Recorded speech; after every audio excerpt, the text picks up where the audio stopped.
नमस्कार दोस्तों, स्वागत है आपका हमारे YouTube चैनल आशीष गौड़ इलेक्ट्रिकल में। आज हम जानेंगे कि एक्टिव, रिएक्टिव और एपरेंट पावर जो होती है, ये जो पावर सिस्टम की बैकबोन होती है इलेक्ट्रिकल इंजीनियरिंग की, ये तीन ही पावर होती हैं, एक्टिव, रिएक्टिव और एपरेंट।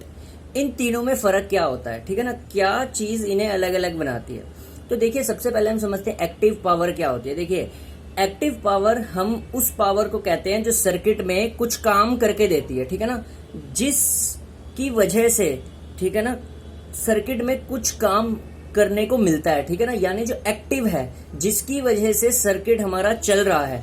फॉर एग्जांपल, मैंने स्विच ऑन किया, ठीक है ना, घर में बटन ऑन किया और आप देखेंगे पंखा चल पड़ा और पंखा रोटेट करने लग गया, यानी कि मैंने जो उसको पावर दी, ठीक है, उसने कुछ ना कुछ मुझे काम करके दिया, ठीक है ना। स्विच ऑन करी, पंखे के अंदर पावर करी और उस पावर ने मुझे कुछ ना कुछ काम करके दिया, ठीक है ना, क्योंकि पंखा रोटेट कर दिया।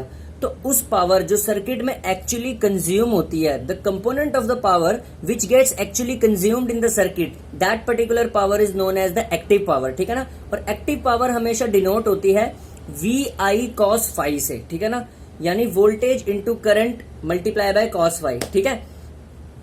तो VI cos फाई से डिनोट होती है एक्टिव पावर। अब रिएक्टिव पावर क्या होती है, देखिए, अब हमारा जो इलेक्ट्रिक सर्किट है, ठीक है ना, आपको पता है एसी इलेक्ट्रिक सर्किट हमेशा मिलके बनता है तीन कंपोनेंट से। कौन से तीन? रेजिस्टिव, इंडक्टिव और कैपेसिटिव, ठीक है।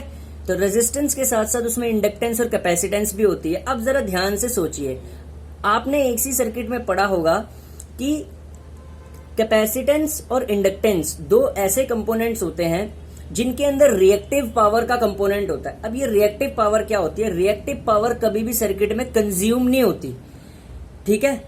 जो रिएक्टिव पावर होती है ये नॉन कंजप्टिव पावर होती है, ठीक है ना। ये बैक एंड फोर्थ फ्लो करती है सर्किट में, ठीक है, आगे पीछे फ्लो करती है, बैक एंड फोर्थ, ठीक है ना। यानी कि मतलब क्या हुआ सिंपल सा रिएक्टिव पावर का, कि जो भी सोर्स, ठीक है ना, अगर एनर्जी कंज्यूम करता है एक साइकिल में, अगली ही साइकिल में वो उसे रिटर्न कर देता है सोर्स। कोई भी, सुनो ध्यान से समझिए, कोई भी एलिमेंट है, फॉर एग्जांपल कोई कैपेसिटर है, कोई इंडक्टर है, अगर वो जितनी पावर एक साइकिल में कंज्यूम कर रहा है, अगली पावर सोर्स से एक साइकिल में जितनी पावर को कंज्यूम करता है, अगली साइकिल में उसे सोर्स को ही रिटर्न कर देता है।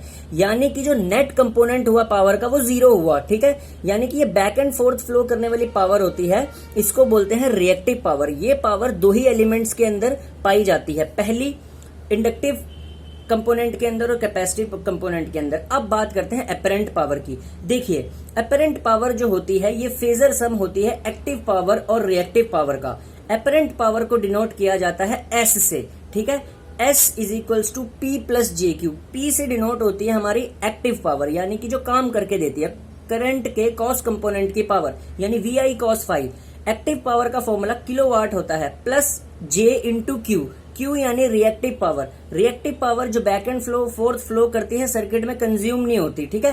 तो रिएक्टिव पावर kVAR से डिनोट होती है, ठीक है। और एपरेंट पावर जो होती है इन दोनों का फेजर सम, तो P प्लस JQ अगर आप करोगे तो यानी कि VI cos phi plus J times VI sin phi, ठीक है, ठीक है ना। और इसका क्या करोगे, स्क्वायर का अंडर रूट, तो निकल के आती है हमारे पास S is equal to VI, यानी कि वोल्ट एम्पियर्स, ठीक है। और वोल्ट एम्पियर्स जो हमारे पास होती है उसको रिएक्टिव पावर बोलते हैं, और हायर यूनिट्स में इस वोल्ट एम्पियर्स को एपरेंट पावर बोलते हैं, और हायर यूनिट्स में इसको क्या बोलते हैं, किलो वोल्ट एम्पियर्स के नाम से भी जाना जाता है। तो apparent power kilo volt amperes, active power kilowatt, reactive power kVAR। तो ये भी लगा सकते हैं कि वोल्ट एम्पियर जो होता है वो किलोवाट प्लस kVAR का फेजर सम होता है। तो याद रखना एक्टिव, रिएक्टिव और एपरेंट पावर में डिफरेंस। और चैनल को सब्सक्राइब कीजिए, लाइक कीजिए, और MCQ सीरीज मेरी चल रही है, उसको पढ़ते रहिए, ठीक है ना। कोई उसका फायदा ही नहीं उठा रहा, देख ही नहीं रहा कोई इसको, जरा जरा से बच्चे देख रहे हैं, आप देखिए उसको।